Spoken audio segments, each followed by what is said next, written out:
In this video clip, English teacher Becky Beeler explains to her sophomores the why and the how of creating an individualized agenda of mini-lessons and practice. Her students will self-select which mini-lesson sessions to attend based on their proficiency scores in sentence fluency and conventions on their most recent writing assignment. This is the lesson that I told you I've been working so hard on that we are going to implement today. And it is around sentence fluency and conventions.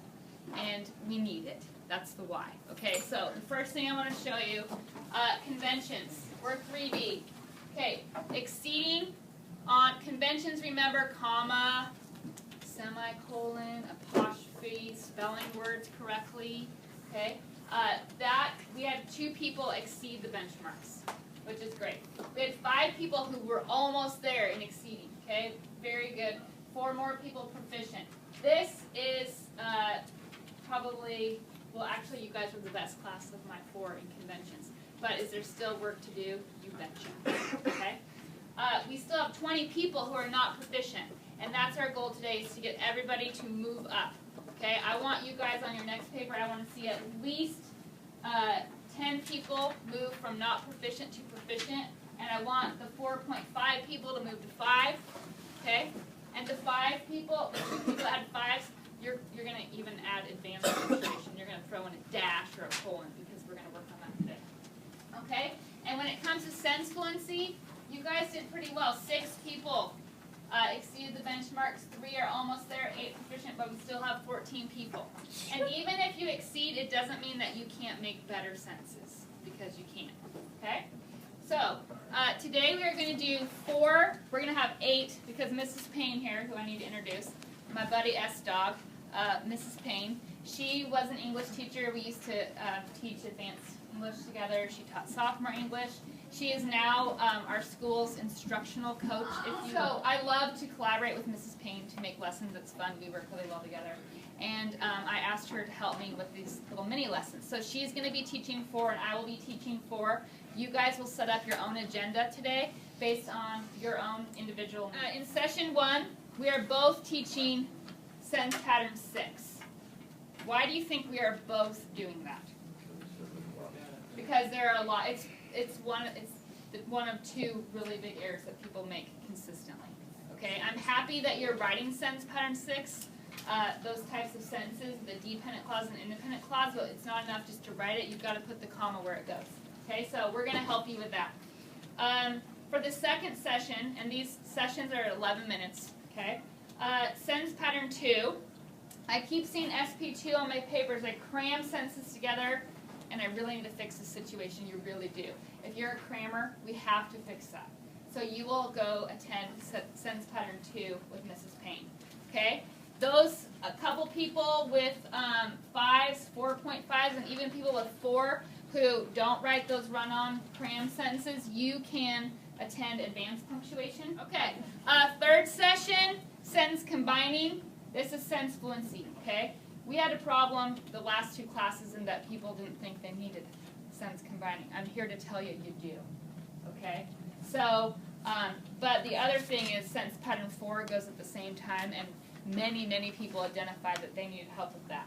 If you see sentence pattern 4, SP4 on a line on your paper more than once or twice, which many of you have that, definitely attend SP4. Okay, and then the last sentence session is 4 is sentence beginnings. Okay, all of you people that don't have a 4, you should really consider going to sentence beginnings, because a lot of times you write the same sentence types over and over, subject, verb, and Mrs. Payne will give you some cool ways to start your sentences. Okay, and then finally, I'll be teaching apostrophes. The objective: you will identify areas in your own writing where you need improvement, specifically regarding sentence fluency and conventions. You will create your own agenda for the day based on your individual needs, not what your bud's doing. This is not about your bud. This is about you. And the most important thing is I want you to consult your narrative and fix it. Now, I'm going to say this is crucial. When you are not in a session, okay, or not practicing, which I'll explain in a minute, your goal by the end of today should be to fix every single error in your narrative. It's not. Okay? I really, truly want this to happen because you guys can do worksheets till you're blue in the face. You can do them well. You'll do great in our little mini lessons. But it's about going back to your own writing and fixing the errors that you make with your own writing and figuring out how to fix them in the future for subsequent writing. So you have stuff to work on when you're not in a session. You can practice. When you're done practicing, go right into your narrative. Yes. Let me show you how to set up your agenda. So you have this little key here. You have to make sure that you go across session 1 and see what's offered, and then write it on session 1. So session 1 is easy. If you're going to attend SP6, write SP6 there. And I'm hoping that half of you will probably do that. Okay? For second session, decide, are you going to do SP2 or advanced punctuation, and write that into your agenda there. If you're not going to attend either one, I'd like you to write down what is it you're going to practice during that session. Okay? Session 3, you're going to be doing either sentence combining or SP4. Write that down. If you're not attending either, write down what you will be practicing. Okay? And then session 4, same thing, sentence beginning or apostrophes. I'd like everyone to fill out their agenda now. If you're having a hard time figuring out what you should do, raise your hand and we can come around and help you. As you can see from the instructions, the students set up an individualized agenda guided by a series of if-then statements. The classroom was divided into 3 sections, 2 mini-lesson stations and an independent work area. When students were not attending a mini-lesson, they should have been either working on other areas for improvement or applying what they had learned to their own writing. Exactly, but what's the first thing we have for sentence pattern 4? Independent clause. Okay, team. Here we go. The dog chased after me. How do we know this is an independent clause? It has a subject, which is the dog, okay? And it has a verb, chase. So some of you guys have seen this already. The independent clause can stand on its own. This is the really dorky but fun way to remember this, okay? It's a complete thought. Okay? Look at number 1 on here. One option.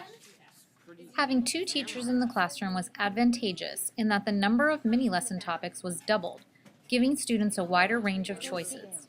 It was a challenge, however, to have 2 lessons going on at the same time within the classroom. One teacher doing 3 or 4 successive mini-lessons is a very workable model, and the remediation sessions could be spread out over several weeks, providing multiple opportunities for students to learn and apply a concept, rather than offering them all in one day.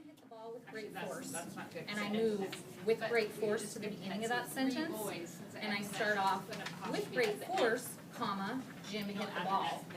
Okay, so now I've mixed it up a little bit. What sentence pattern did I just create there? Would do apostrophe S. Okay, so we're going to practice. I took a phrase and you can look at your and put it at the beginning. So the one way to see Exactly. You, Okay, so that is wanna sentence pattern 10, and that's why I have to have a comma there. an apostrophe. Okay. It's possessive. So if you don't have that filled in, fill in phrase sentence around pattern and 10. get of the. Okay, now, can we throw down, is this an independent clause? I ran like the wind. Yes, it is. Okay, it has our subject, I, and ran our verb. I ran like the wind, yeah. This was Becky's first time implementing a series of differentiated mini-lessons with students creating their own agenda. And while there are some things she will change the next time, overall she was very happy with how it went. And most importantly, she noticed an improvement in her students' writing. Is there a sentence pattern, by the way? The responses students wrote in their exit ticket reflections also revealed that the vast majority found this process helpful and that they were able to articulate new understandings that they gained from the mini-lessons. We are Is it a 10 or a 6? Does it have a subject and a verb in that part about 255? Alright, how about you guys? This one.